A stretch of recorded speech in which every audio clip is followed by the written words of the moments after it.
Hello, you wonderful people, and welcome to another episode of Super-Fanta-Fi, this being a show where we're talking about TV shows of the supernatural, fantasy, and or science fictional genre. For today's episode, I'm going to talk about the latest episode of Supernatural. So, quite a few things went down in this episode, immediately picking up where the mid-season finale had left us. And it's kind of interesting because it seems like Michael has the power to just, I guess, telepathically connect with all the monsters he made, the super monsters. But I guess in retrospect, it's like, well, they are all containing a piece of his grace. So I guess that does give them that kind of psychic connection, because at no point does he like call them up. So I guess it's just kind of wherever and whenever he can just call them up like that. I did like that whole conversation of like, okay, we're going to take Michael, we're going to put him in the trunk. But what about Garth? Garth's in the trunk. I was wondering how they're going to handle it. Like, I didn't see DJ Qual's name or anything like that. So I was wondering. I figured it was just going to be like a one episode thing. But I was just curious. It's like, oh yes, Maggie, can you go get Garth out of the Impala? That's how they handle that whole situation. I thought that was kind of interesting.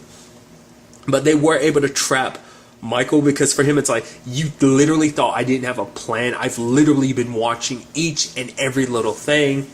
Then they call up a Reaper for help, and it's like, it's not the same Reaper from before. It's actually a new one, Violet. But then Violet doesn't want to help because, the Reapers have their guidelines that they follow. I mean, plus it's also the Winchester, so I'm sure that adds an extra layer to it. But then she was kind of like, no, oh, never mind. And they all get teleported back to the bunker. And it's like, for even that moment, you're like, it had to be Billy. Because, her being death and everything, of course she's got the power to make something like that happen. But I guess because they're on a different level, because like an archangel can see a Reaper, but an angel can't. And even being a Nephilim like he is, even Jack couldn't. So, I wonder what breaks that guidelines. I guess maybe the condition that Jack's in with most of his grace taken away, he isn't like full-blown Nephilim. Like his angelic side isn't as strong, because he should be stronger than an archangel. So, but I guess that's how that whole situation works. Maybe, maybe not. What was interesting, though, is Michael being like, oh yeah, my world, we locked death up. I wonder which death it is. I wonder, is it like that, like the death that we came to know in the show until season, what was that? Season 9's finale where he died. Was that 9? Yes. No, that was 10's finale. Excuse me. So I wonder, is it that same person and just the alternate world version, or because it's always about like, well, whichever Reaper dies last becomes most recent Reaper that dies after death has died becomes a new death. Obviously, that's how the whole Billy situation happened. So, nevertheless. And also enslaved all the other Reapers too. That's kind of interesting. I love that they throw tidbits and stuff like that, because we still don't know the full extent of that other world. We only know that angels and monsters and stuff like that are kind of roaming free, but we still don't know the full scale of the entire world, because no matter what, you only saw small portions of that alternate reality, and not really, I mean, I guess there's not much else to see, because the last of humanity was literally hanging on by a thread. I'm kind of chalking that up to that, but still. So now the whole situation is about getting inside of Michael's head to try and get to Dean. It's kind of interesting the way, like, Michael is probably like I don't know, I mean, to be fair, I guess that's something they both have common, Michael and Lucifer. They're very psychological. They know how to kind of get inside of your head and just kind of poke at your insecurities and your weaknesses. Like Jack feeling like he is a burden on everybody else, a burden that they have no choice but to take care of. Kind of poking at everybody like that, Going as far as being like, yeah, he gave into his momentary weakness last time, thinking that, the familial element between him and Jack, but now it's like, no, you're an insect to me. It's also interesting understanding everything, why Michael does what he does, because even Cassio, because he's like, why do you sacrifice everything to protect this world, Castia? Why do you love it so much? And he's like, and Cassio throws it back at him. It's like, why do you hate this world enough to burn it to the ground? And he was like, you know why me and Lucifer fought in my world? Because we wanted to get Dad's attention. It's like, wow, it all goes back to that. You have serious daddy issues. And that's so interesting, because Lucifer has them just as much, because it's like everything they do is back to their dad. Because it's like, we want to fight, and Dad would show up if one of us, if they fall, they wanted answers of why he left, where he went, like what did they do wrong to make him leave. It's almost like they have like this. They have abandonment issues, and that's kind of like weird and twisted to think about, because it seems like such a human thing, but it's like angels suffer from it too. But it's like, for him, it's like nothing happened, And so he got it in his head, like, you know what? I'm gonna be a better God than God. Which I'm like, literally, Lucifer had that exact same plan. It's like, man, you guys butt heads so much, but you're so similar. You have the same twisted mindset and perspective on everything. I mean, especially for Michael, because now he knows, because he didn't really know God like that. Like Dean and Sam have come to know him as Chuck. So I'm wondering about the whole aunt situation. I mean, to be fair, she never got released in their world, obviously, because like the whole Mark of Cain thing never happened because Sam and Dean don't exist in that other world. So the whole Mark of Cain thing didn't play out the same way. So his sister never got released. So that's another angle to it. They didn't talk about it, but just something I just couldn't help but think about. But for him, it's like he knows Chuck, and it's like, oh, Chuck's a writer. And like every other writer, there are failed drafts. And he thinks that every single world that's created is a failed draft until, you know, God moving on to the next one, you know, trying to learn from his mistakes. And he keeps going. And you know why? Because he doesn't care. And so that's what Michael's ambition is. That's what this is all about. Burning all of Daddy's toys, which isn't something that's unique. It's come up before amongst angels and stuff like that. Breaking all of Dad's toys, because it's like, then I'm gonna find him and then I'm going to kill him. Which, I mean, it's not, because he's like, even God can die, but it's like, yeah, kind of going back to death. You know, the whole thing about like, even God can be reaped in the end, you know, so that's kind of interesting. That's always been an interesting thing, and I'm always curious to see. I mean, that kind of brings that back to the forefront that, you know, God isn't like, God's crazy powerful, but even God could get killed. You wouldn't think, even as an archangel, you wouldn't think Michael would have the power to do it, but I guess backed up with his army of monsters, he has the juice to get it done, I guess. I don't know. That was just kind of interesting to me. But once again, it's just kind of interesting that it all comes back to, like, once again, those daddy issues. It's kind of what drives your entire ambitions. That's kind of interesting. I mean, at the end of the day, though, it's like, and even when you do that, what happens then? It's like, what will you do? What, you know, like, it's like that villain thing of like, well, what exists beyond that? Like, once you've done that, what will you do? I guess he'll create worlds of his own and be like, go back to the whole, like, trying to do, it's like, now that he's gone, I can reign supreme and do whatever I want, potentially. I don't know. Then in, like, you know, there's the whole thing going on in Dean's head with him and the whole Pamela situation. I kept looking at Pamela. I'm like, she looks so familiar. What do I know her from? And it's like, in a sense of like, I know that character, but I couldn't place it until they start bringing it up later on. It's like, oh yeah, she got blinded. It's like, right. Yeah, because I was like, yeah. Once again, I bring it up all the time. This show is notorious for bringing up characters you have not seen in years. I'd completely forgotten the fact that she was dead. I was like, is she alive? And they brought up she was dead. I was like, when she... And what the scene looked like, it was something from quite a few, many seasons ago. I don't know. Like, once again, it's like this show's been around so long, you forget certain stuff, especially, once again, I've seen every season of Supernatural one time through. I'd say season 10's the only season I've seen, like, I don't know if I ever rewatched the beginning of season 10 when I was trying to catch back. Nevertheless, that's going on a huge tangent. But it was interesting. He's running a bar and he's kind of stuck in this loop. Even to the point, Dean started going like, whoa. And she's like, what? It's like major deja vu. I even love that the loop started to break around Dean and Castiel, because it's like, whoa, what the hell is going on here? They're like, oh, wow, you got so messed up in that Casio guys are handing. Like, no, we literally got messed up from you fighting with those vampires, and we got covered in blood because of it. They're like, wait, what? So that was interesting. I also like it was kind of a nice little interesting thing where it's kind of like they're inside of Dean's head, and then Cassio's kind of like, there's so much trauma and scars, and I love that if you listen to it, you can hear audio that's basically picked from the rest of the series. Like, there was two in particular things, like one where he's like, you'll be just like me. That was back when Dean was going to hell, and he was terrified about what that would make of him.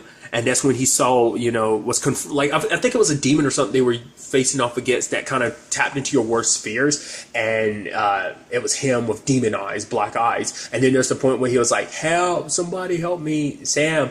That was when he was, you know, in season 3's finale, when he was screaming for help, when he was on those hooks in hell. And it's like, just kind of interesting little details like that. And then it's like, oh yeah, we have to find the good memories that Dean has. You know what the sad thing is? In the back of my mind, I was like, there can't be. Oh, that'll probably be easier to find, because it's like not that many to go through. I'm like, I was thinking that in the back of my head. I was like, nah, they've made enough good memories over the years. But it was like in this one place, something that they never had in their lives. And for him, it's like this bar he was running with Pamela. So I hadn't forgotten the whole thing about like, oh yeah, Castiel was the one that technically blinded her because she tried to see his true form.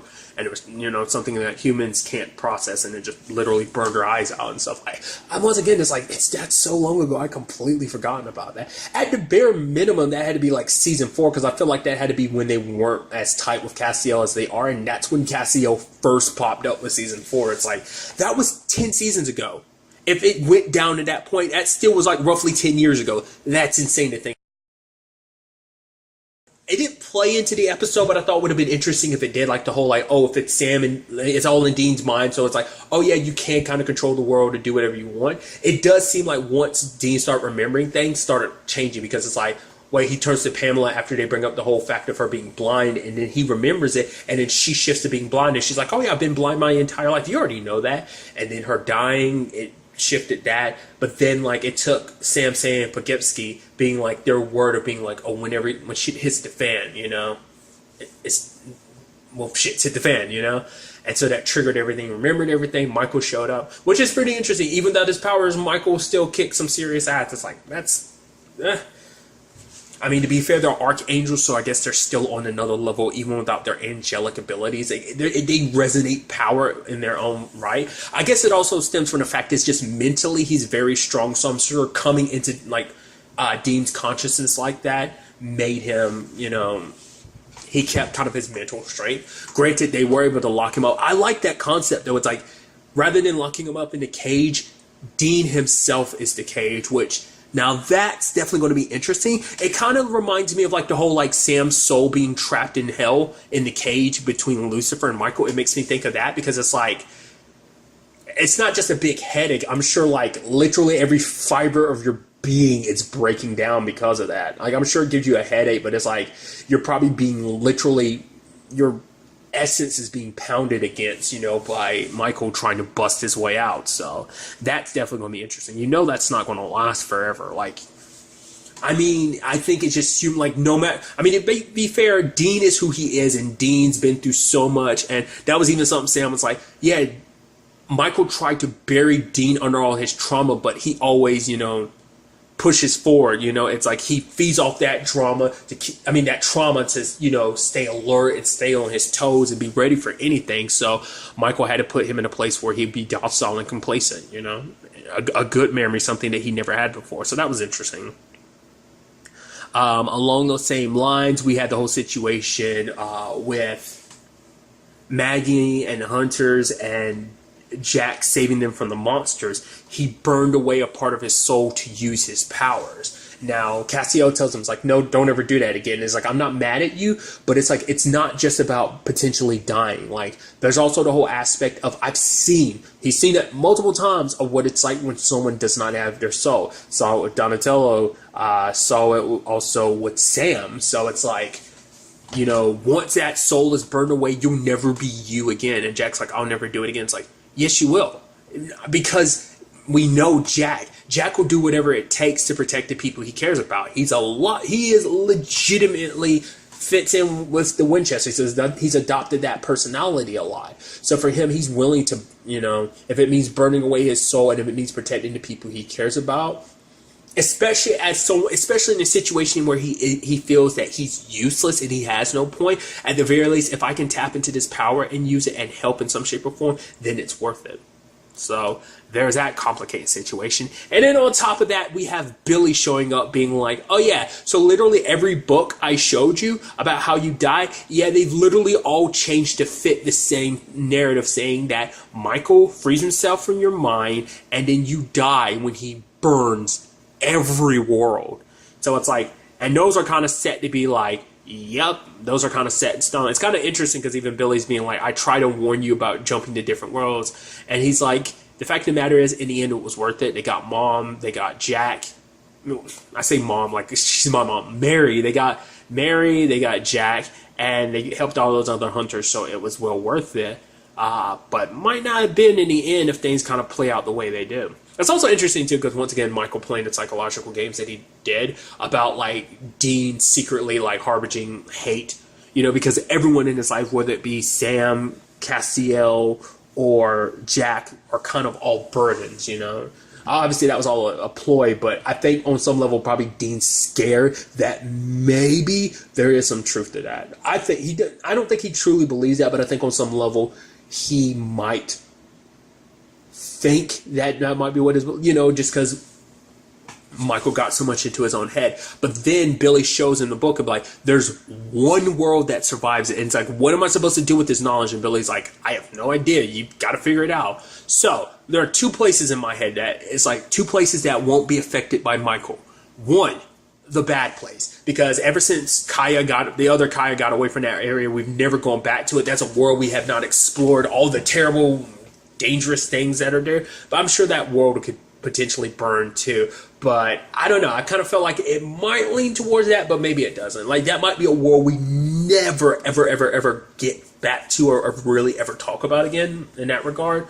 I mean, because that's the thing. Like, I don't know how, I brought it up before. Like, I don't know how far in this whole multiverse thing in the supernatural world they're going to go with that. Like, so far we've seen two.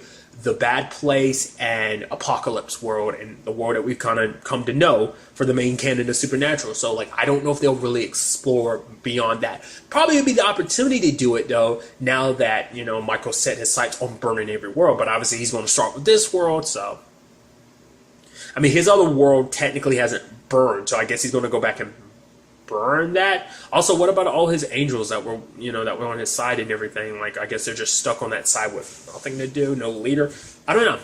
I mean, especially now that all the humans, I mean, most of the survivors, I mean, I'm not saying, I don't think they were all that was left of humanity. Maybe they were, but at least, a good chunk of what's left of humanity from Apocalypse World is here. So, if not all of it.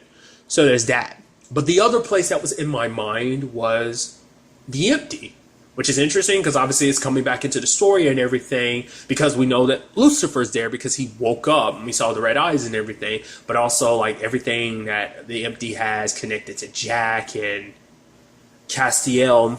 And then on top of all that, there's also, I don't know, I mean, be the perfect place for Michael because, like, I'm willing to be fair, like, people do manage to escape. Castiel did. But, I mean, I feel like it'd be the only place that could hold him. That seems like that's the only other world. But that's the thing. I don't know if that technically would count as a world because it exists outside of all the worlds, So we'll kind of have to wait and see in the long run what ends up happening. But I'm very excited to see what the next episode has in store for us, but where all of this is going to take us throughout the rest of the season. But really, that's all I want to talk about. Until the next time we meet, be happy, be safe, live life to the fullest, and enjoy it. Good day and good